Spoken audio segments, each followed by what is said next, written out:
Kyle Hayes Griffin here at the IBMA World of Bluegrass 2024, and look who I found. You found me.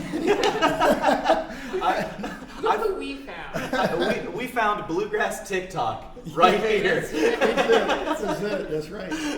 But I'm sitting here with my buddy Maddie Whitler and Jim Pankey. Jim, this is like the first time we've ever met IRL, isn't it? And reliable, same with Yeah, so, yeah. That's kind of crazy. I won't claim to be a TikToker like you guys, but we all do occupy the TikTok space. We live in that realm. And the YouTube space a little bit, you know, all that kind of stuff. But yeah, we're going to get into some trouble here, maybe pick a few tunes with Jim and ask him how he has managed to single-handedly control the world of the internet banjo education realm. So it's an accident. I didn't mean to. You heard it here first, folks. I think Eli and I, we've got a fight schedule at some point, either today or tomorrow. Dude, right here. Yeah, we're putting the cameras on. You know? I would watch that. Oh, absolutely. I think Russ Carson wants in on it too. Yeah. So, I'd watch out you for guys, it. Yeah. You guys would beat up on it. You would destroy it. That guy's going out first. Eli's tall. He's tough. That Yeah, is old he's and got some treacherous. reach. Oh, yeah, like you said, the game was played different back then, you know what I mean? So that's, yeah.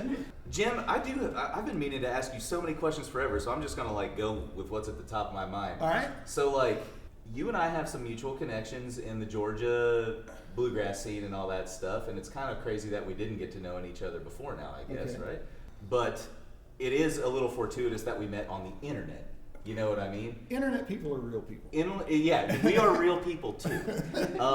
And it is one of those deals where I've been watching your banjo videos for years at this point.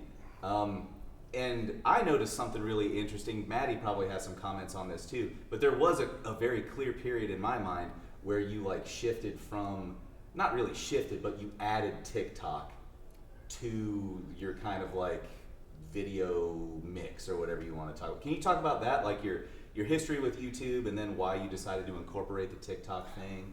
So TikTok kind of showed up as just another piece of social media.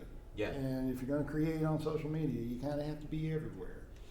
And I originally started out there just testing the waters to see what it was like. What's going on here? I knew a few folks that was doing it. You know, like Clover, she was out there doing stuff, and it's like, okay, let's go check this out. And it's like, well, this is kind of cool. And it was a way to remain relevant in a different part of the internet. You know, and I treat TikTok totally different than I treat my YouTube. YouTube's very curated.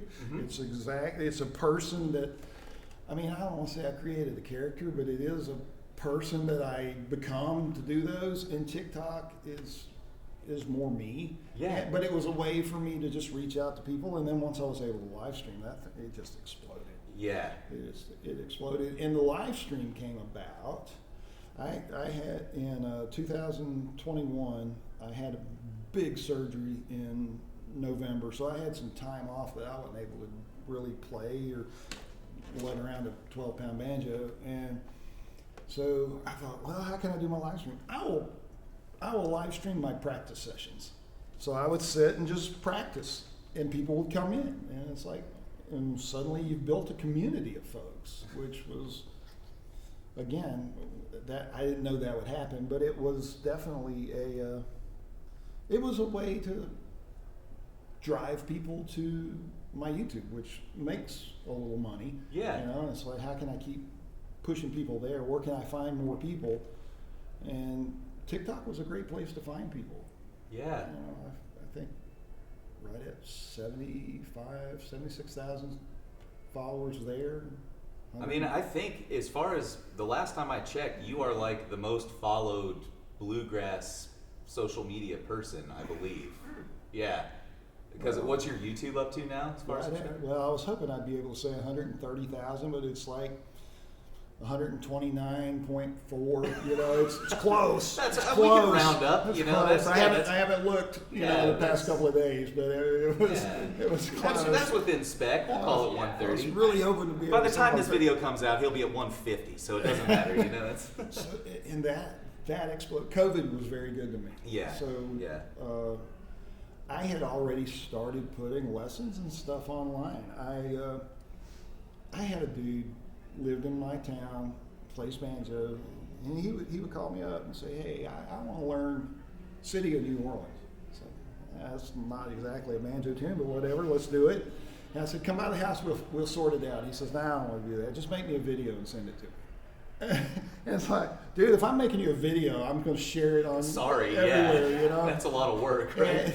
And, and so he paid me money, and he paid me for the lesson. I made it on the video. I put it out there, and so there's a bunch of those little videos like that before I did the beginner series that were all for him. Mm-hmm. They were just specifically geared toward him. But he was a banjo player that, he could come here and drop into any jam session, and he was just looking for new ideas. And I had people saying, you really ought to do a beginner series. These are a little more advanced. They're not, but they're a little more advanced. And I said, okay, I don't think that's going to fly. There's people out here teaching banjo. Why should it be me? And I posted them, and I was wrong. Yeah. I was wrong. You were very wrong. I was very wrong. And then when COVID hit, I think I had, the end of 2019, I may have had 25, 30,000 subscribers on YouTube, which was... That's a good number, That's right? a good number. Sure.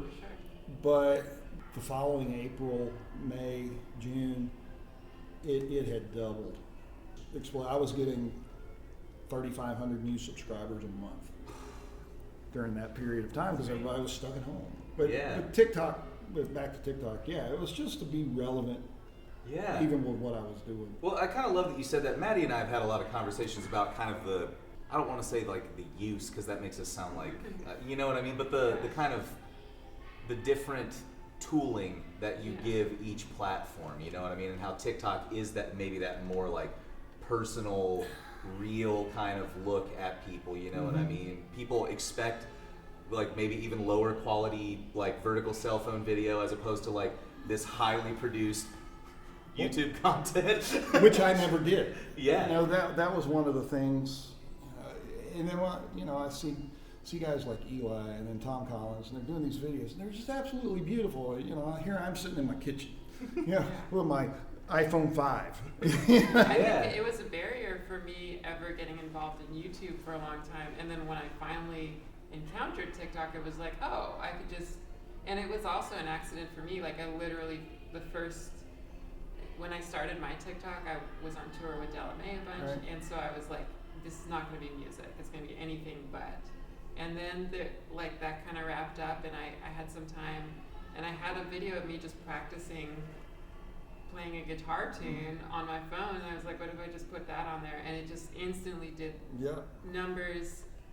And it was like the amount of time I spent making that video compared to all the I was making these I don't know, just artsy, weird videos, like TikTok videos, and they would just take so much time and not go very far. So it was kind of accidental, but. And there's also the thing with TikTok, and I am just now learning this. Because I've started doing some just TikToks where I'm just talking. Yeah. Giving tips and stuff. Those are some of my faves, by the way. But I'm learning, even with those, to start talking, hit the button. That order. You're going to cut off words, but you're going to start, and you're going to stop, and you're going to start, and you're going to stop, you're going to reposition, you're going to stop. You do all of these little tiny micro cuts that drive me nuts, but that pushes stuff on all the different ways to edit and learn to edit for TikTok as opposed to what I would do on YouTube. It's definitely different, even though my YouTube videos are very low effort. It's like, hey y'all, and I do that because I'm still recording it with my phone because I feel like that's what folks expect now at this point. Well, and I love it. You said your videos are low effort, and I would say from a tech perspective, the content is king. And Maddie and I have talked about this too. Like you could have a not so perfect looking video, but if you're rendering what the people want to hear, right? Like And the things you're talking about is like, I definitely think of all of that, like it has to start immediately. If there's 1 second between they swiped up and it's like they are gone. If there's taters, they're gone. Yeah. You know, I'll do the thing where I'll start a video in the middle of the song because that's the most exciting part, and then loop it to the end. And the crazy thing for me I've noticed is that my videos with the highest views are all videos of me wearing my brightest colors. Just of course. The brightest colors I wear, and then, you know, also tempo has to do with it, whether it's a guitar or a mandolin has to do with it. Yeah. But like noticing all of those things and like playing the game, I try to keep it fun and not let it be like, feel like I have to be doing any of that. And you know, that, yeah, I think I do that with TikTok especially.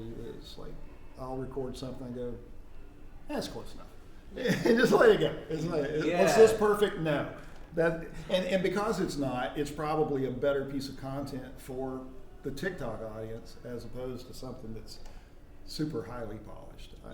Because I know my own behavior on TikTok. If I see something that looks commercial, it's gone. And we were saying that like the level of production that goes into YouTube videos, I think it would look like an ad.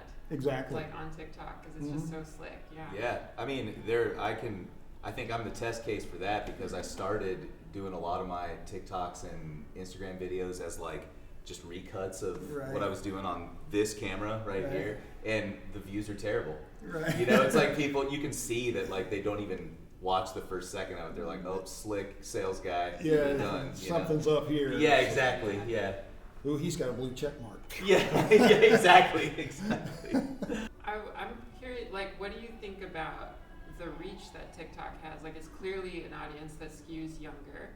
For sure. And I think that a lot of what's interesting to me is it feels like a place where you can put Bluegrass in front of people who've never encountered it. And I see that all the time. And I know, like, within, just if I look at people that come to my TikTok that are regulars, I probably, in my head right now, I can count 7 or 8 people that bought instruments, whether it was a mandolin or banjo or something, maybe a guitar, I don't know. but they're actually out there buying instruments to learn to play because they heard me play, they watched Maddie play or whatever, and it's like, man, that looks so cool. That looks like normal people can do this stuff. Maybe I can too. And they wind up. I mean, they wind up playing and learning to play, and then they start posting videos of their progress learning to play. So it's definitely. Well, I was just gonna say I see that with you specifically, people tagging you in these videos, like I learned this from Jim. You know what I mean? And it's like, yeah, that's. I'm still coming to terms with that, you know, the recognition and that sort of thing. It's like, but it is cool to see. Yeah. To see folks that's learning. Do you get recognized a lot in public? I'm sure. So even, you know, I was out of town. I had gone to the Taco Bell for supper. And I went late, you know, maybe won't be, you know, I don't want to deal with people anyway. And so I'm standing at the kiosk picking my meal, you know, and I hear people behind me talking, and they're just like, no, it isn't. Yeah. And then finally, this guy stands up and he comes and walks over, and he's like, excuse me, I don't mean to be rude. Are you Jim Pankey? I said, I am. And he says, well, my name's Russ. And we shook hands, and he turns to his wife and says, see, I told you it was him. it was, you know, but that's happened more than once. Yeah. I get seen in restaurants, and I got stopped in the produce aisle. And oh my God, Jim Pankey eats produce? Yeah. Oh my God, Jim Pankey eats Taco Bell? You heard it here first. It's just like us. I'm one of us. Yeah. I had a guy that had been learning banjo, and he saw me in the produce aisle at the grocery store, and it was like, well, I guess, yeah. And so we stood and talked and took a selfie in the grocery store. Yeah, so it was kind of neat. Yeah. That's awesome, man. Like I say, still not really come to terms with that, but you know, it's a nice dopamine hit when Yeah, people do recognize well, you. for sure. obviously. Especially, I mean, we both know how much work it takes to like build the channel, make the videos, do all that kind of stuff. So it's got to be gratifying in some kind of way to know that you're having an impact on people, right? Somebody that I didn't know actually saw the video, and I've had several people here. It's even here at IBMA, I've had several banjo players come up to me and told me they were here because of my videos. That's awesome. I mean, That's it right there. I'm an enabler. Yeah. Teaching the world. Well, I mean, we went and watched the showcase last night, and their dobro player was one of my students, actual in-person student, and he's here, and their banjo player, and he didn't even know, the dobro player, my friend, didn't even know this, and the banjo player comes running over to me and said, I learned to play off your videos. How does it feel to be like the wizard behind the curtain, you know what I mean? Pulling the strings of bluegrass banjo like that. Well, give it a few more years, you'll see all the bad habits I've taught everyone. Damn you, Jim Pankey. This is like a total swerve, maybe not a total swerve. One thing that I'm really interested to know, though, because you and I talked about your background and some of this stuff, what was life like for Jim Pankey pre-YouTube and pre all of this kind of stuff? Like, you can give us the, bird's eye view of your career and all that kind of thing, but... Well, I played in bands, a variety of different bands, and traveled and did the whole ride on the bus thing. I've done all of that, and when I wasn't doing that, I would be teaching. Mm-hmm. I've had as many as 50 students a week. Nobody should do that. No, that's insane. Yeah. But man, got to eat. Yeah. And Yeah. So I've done that, and yeah, a lot of playing, a lot of teaching, and of course I've had the variety of day gigs to support my habit. Mm-hmm. I taught school. I've been a banker. I've been a butcher. This is a bluegrass song being written right here, Honestly. Human resources manager. That's exciting. Oh man, Jim Pankey, the HR manager. I got to hear more about that. Well, one of my best friends all time, he actually applied for a job at the company that I was at, and in process of the interview, I found out he played music. We're just doing all the personal stuff, and we was talking. Well, you play music? What do you play? He says, I play mandolin. What do you got? He says, I've got one of the KM dogs from Kentucky. It's like, oh, okay. He said, we should get together and play. I said, that sounds like a great time. So I didn't hire him. But we did continue to play together for a lot of years. Right, yeah, you started as a mandolin player and you were like, oh, no. Yeah, out. Yeah. This guy's he's totally underlined.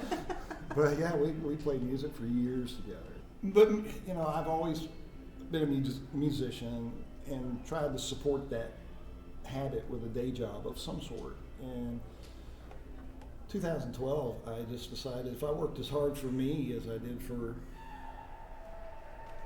people I worked for, I'd still be able to eat. Yeah. And it's been fine. But before YouTube, yeah, it was just mostly gigs and playing and teaching.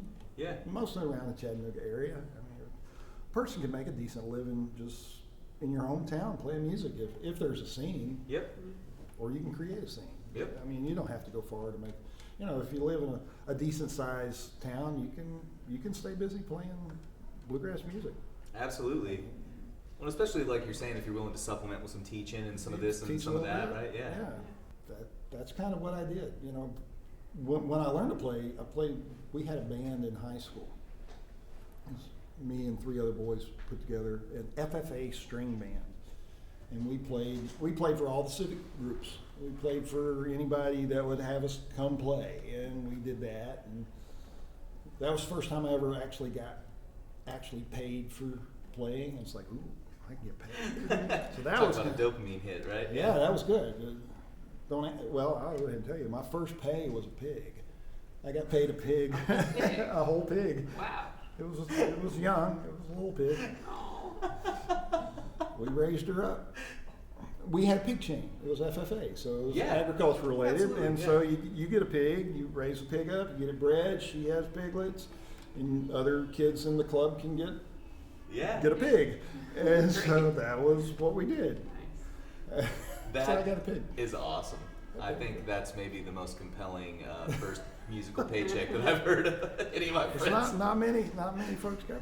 Yeah, we got paid in a variety of agricultural products. I got a case of oil one time. I mean, that's, yeah.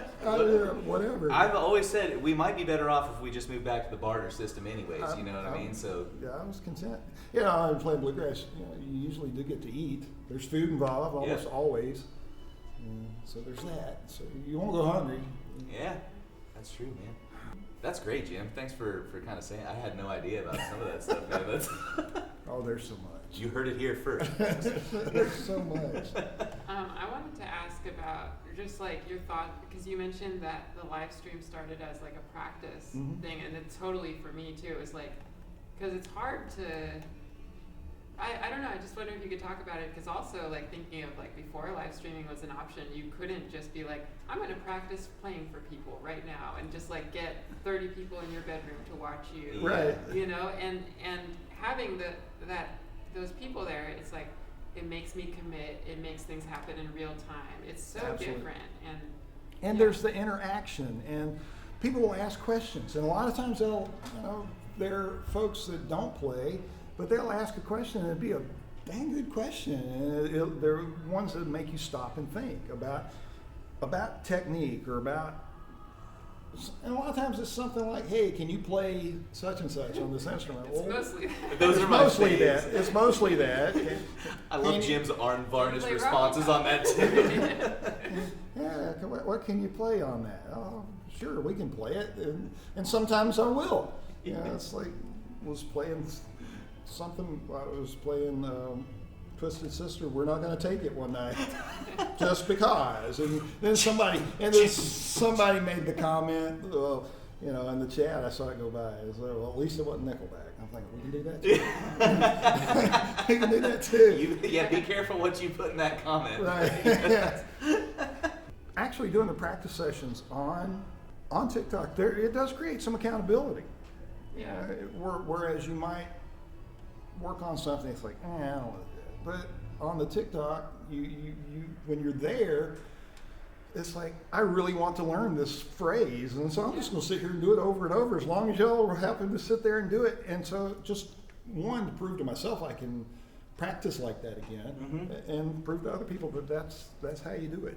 Yeah. You do this thing over and over until you get it. Yeah, like putting your money where your mouth is a little bit, right? Yeah, because, well, it's like one of the recent videos I posted.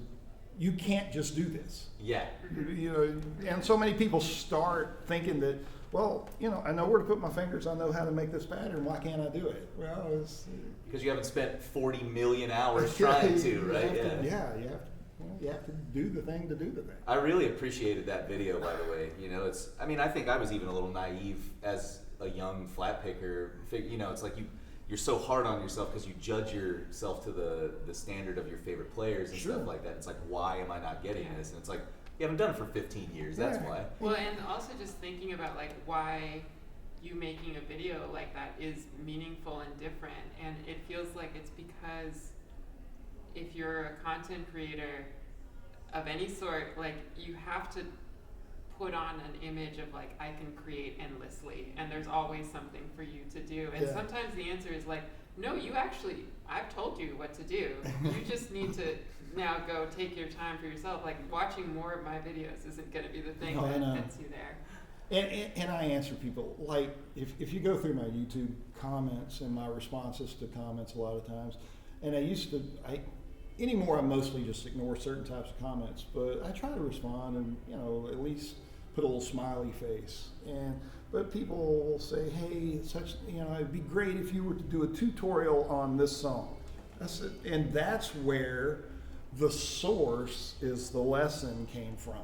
Yeah. You know, it's like, if you're already playing and you are at a point where you feel like that you can tackle Alan Mundy's Peaches and Cream or whatever, you don't need me to show you that. You should be able to put on the Alan Mundy recording and slow that thing down, and one note at a time, right? just like the rest of us did. Honestly, I think sometimes students need a teacher to say that. Because, like, even you saying that, I was like, I remember a moment when I asked Mike Marshall about this crazy time signature for this tune he recorded, and he showed it to me, but his initial response was like, you can figure that out. And I was like, oh my goodness, like, you're right, why did I ask? Like, right. I should Shots go and learn fired. it. And then he showed it to me, and it was like great, but like, it was a good moment. It's at some point you do have to push.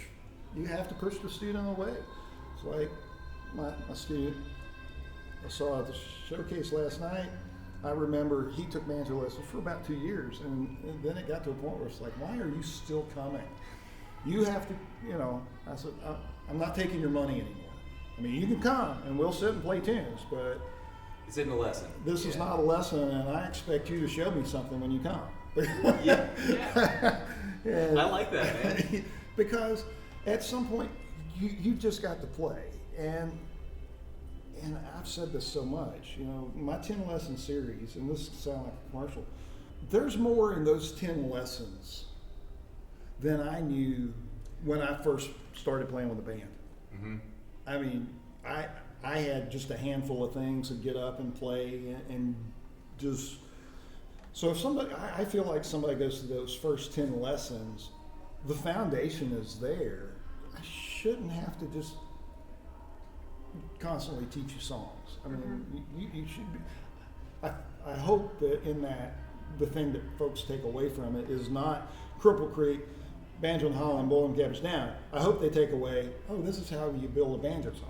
This is how you build a tune. Yeah. Well, and the thing I run up against with that, or like I always try to get the student to articulate what they even like. Like, it's like, what music are you trying to make? Because they're probably not listening to Cripple Creek and Foggy Mountain Breakdown. No. And like, some of them are, but a lot of them are listening to other stuff, and I really try to get students working on the stuff they're listening to Sure. as soon as possible. Like, Yeah, it's important. I try to gently guide folks when I'm teaching, whether it's video or in person, is hear a musical direction and try to do that on your instrument. Oh, that song sounded like it went high. Well, how can I do that? And just fake it. Yeah. It may not be the exact notes that you heard, but at least the tune. We know that the tune went. Yeah. right, Oh. and you're never gonna find it unless you try the first time and get it wrong, and then be like, okay. No, it's like again. when you're 4 years old, the first time you drew a horse or something, you know what I mean? It looked like, it was like a stick figure, right? You know. But it's a horse. Yeah. But it's still a horse. Yeah. And boy, you should see my horse. Yeah. It's still a horse. It's still a stick figure. But being able to do that, and because I learn completely by ear, I learn by listening to recordings and just trying to figure it out. And it's like, okay, that kind of went up. It was kind of high here. Changed to a C chord. I'll just put something in that. It's a measure of C up the neck. Yeah. Okay, I can do that. Yeah, there's 2 ways to go high on a banjo. This way or this way, right? Yeah. It's like Do you think you run into that more with banjo? Because I feel like banjo is so like tab based a lot of the time early on, and maybe like banjo players don't learn as much theory or scales or that kind of thing. we don't learn theory and skills. we don't say those words. Yeah. I'm sorry. I'm actually going to bleep them out. Yeah, I'm so sorry. I'm sorry, everyone. Get out of Yeah. here. Sorry, Phil. No, in a lot of respect, the nature of the way that banjo works, we learn chords, we learn roll patterns. We just play arpeggios. We don't necessarily know what they are. Yeah. Yeah, and how to stick a melody in between them or something like that, right? Yeah. But for me to say this is played in such and such mode, we don't do that. I mean, I understand a little of the language, after this many years, but it was definitely a different approach. And now, I didn't start with tabs. I started with just listening and trying to figure out how you make these patterns and stuff. I was 27, 28 years old before I ever understood tab. Yeah. You know. And so- Well, and I actually played banjo before I ever played mandolin. I was Scruggs style banjo player from like 11 and 12 years old, and I had a teacher who's a great banjo player and great teacher, and has helped a lot of folks. But he just had like binders of tab, and like anything, it's like every week he would give me a tab, and what it ended up with was like I could play these complicated tunes, but I didn't know how to back Didn't know anyone how it up. worked, yeah. And I didn't know how any of it worked, and I lost interest. And then the mandolin, like, it came about because I started having to play in a band with it, and playing with other people, and just figuring it out. And that's when it really clicked. So. Well, and the other thing, like the difference between mandolin and guitar from the banjo, those instruments, in my mind, as a banjo player, these are very linear. Yes. Yeah. This is not. No. Thanks to that weird string halfway up the neck. Yeah, exactly, right? Well, Yeah. and the rest of it, like. We're an open tuning. Yeah, it's something, right? It creates weirdness, especially if you start out learning Scruggs style, which most banjo players do. Yeah. Then you're definitely not learning scales and how all that works. But then when you start learning scales, your first experience into that is learning, Bill Keith, Bobby Thompson type stuff, and then that's not the way you play a scale on a guitar unless you're Steve Kaufman. Yeah. Well, I was gonna, yeah, exactly. All that floating stuff or whatever. And then that on the banjo, like I've done some of that melodic stuff, and it's like so specific to the particular move, and then you have to get different stuff. And it's different in different tunings. Like on the mandolin, you can just move up a half. You move up a fret. What key we want to play this in? Right. Yeah. E flat, F, whatever. It's just. And on the banjo, like to go from G to C, everything changes. Yep. Yeah. There's nothing the same. I started on mandolin. That's hilarious. Yeah, I started on mandolin, and that was one of the things that I found on mandolin that I thought was kind of cool. I'd sit and learn a song, and we go to a little jam session, and somebody say, "Well, that's not, that's a D tune." Oh, okay. I'm in D. I already knew how to play it. I just had to start it on a different string. Yeah. Definitely playing other instruments is so helpful for learning your own instrument, I think, and even just getting a little bit of insight into what the players around you are doing. And I think it goes back to even what Jim was saying a minute ago. If you do try to learn another instrument, it almost forces you to reckon with the aural training, the ear training behind it. You know what I mean? You can't be glued to tab or whatever. You know what I mean? Right. Yeah, Yeah. And I'll say, like, years later, I kind of returned to the banjo, and I can do way less. It's like all below the 5th fret, but it's so much more. It's like I could play in a bluegrass band to some degree, and it's like because I have listened to bluegrass for years, and I like know what I want a banjo player I'm playing with to sound like. Right. Yeah. So that's so important. It's like knowing what you're trying to sound like is everything. And you only get that by listening to it. And that's one of the things I tell my students all the time. You got to have a steady diet of what you want to sound like. If there's a particular player that you want to sound like, you need to be listening to that player, because you're not going to learn all of those little nuances by looking at a transcription of what that player played.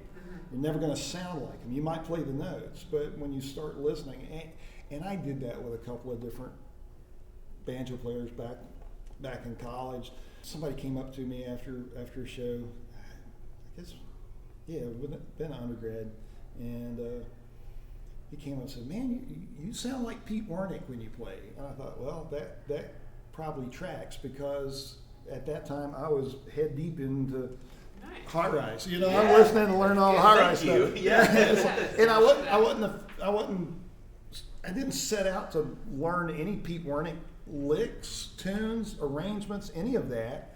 It creeps in. It just got in there. Well, and he's got such a specific time feel and stuff Right. that would come out. And so you start, you listen to it. It's like picking up accents. If you move to a certain area, and I'm really bad. I've got friends that live up in Northern Ireland, and if I go visit them, I will come home And everything, if we're having a conversation, everything ends in a question. Yeah.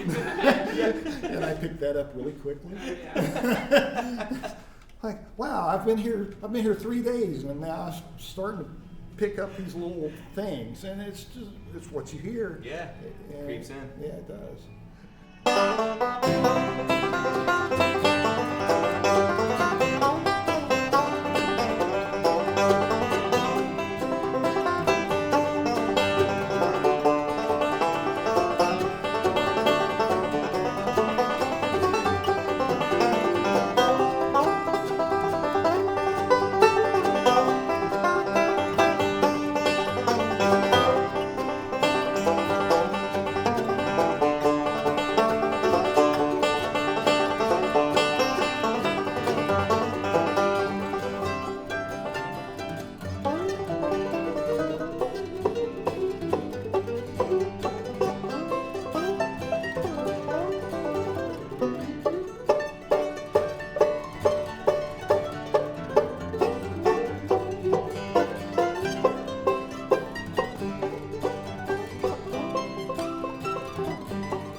Jim, thanks so much for coming by, man.